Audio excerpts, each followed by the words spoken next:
Shalom from Jerusalem. My name is Aaron. I'm coming to you live here from Canada House.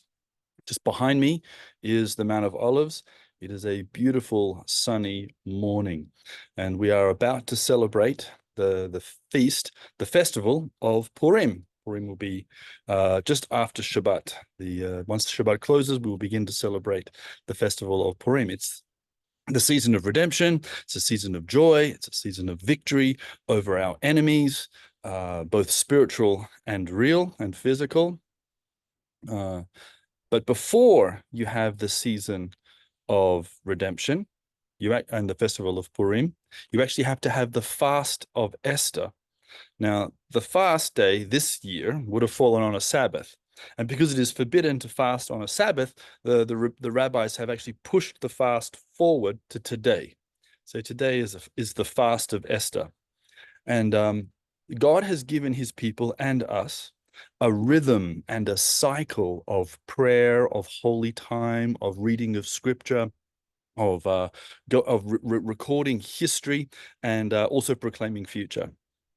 And one thing that this cycle and rhythm of prayer and fasting and celebration shows us is that before the festivals, before the joy, and Purim starts the religious calendar, the first festival of the year for Jewish people is Purim. Before each festival of joy, there's a season of preparation. Okay? There's a season of fasting, like there is for Esther. There's a season of preparation, like Passover. You prepare for Passover. In the Bible, the Jewish people prepared the lamb and the blood and the meal, and they prepared to leave immediately. For Sukkot, you prepare by building a house. Before you can hop in it, you had better prepare and build it. Before you can celebrate Hanukkah and the idea of rededicating of the temple, you have to fight a war, right? You have to actually face your opponents and succeed.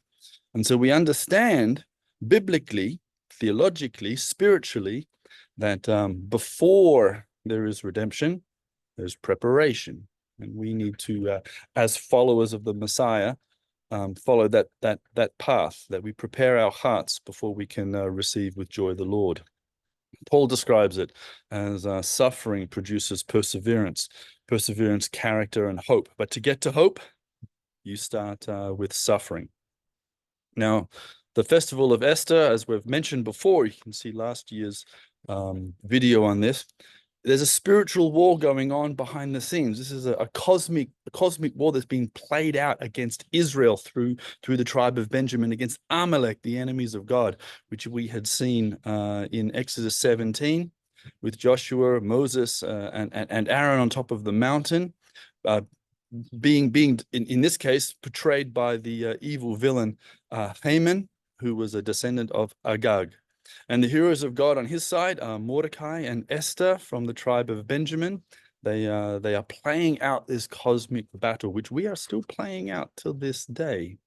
And in the middle, interestingly, you have a government that is portrayed by King Xerxes, who has no idea what's going on and about the spiritual war that's occurring behind him.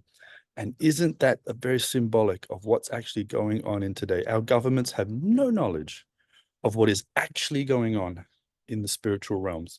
So brothers and sisters, as we get ready to celebrate redemption, and we should dance, sing, be joyful, contact your local Jewish communities and celebrate with them, remember that we prepare first. We prepare first. Fast and pray. Intercede before the Lord. Join in the spiritual war that is going on, and the victory will be his, and the victory will be ours. Shalom from Jerusalem.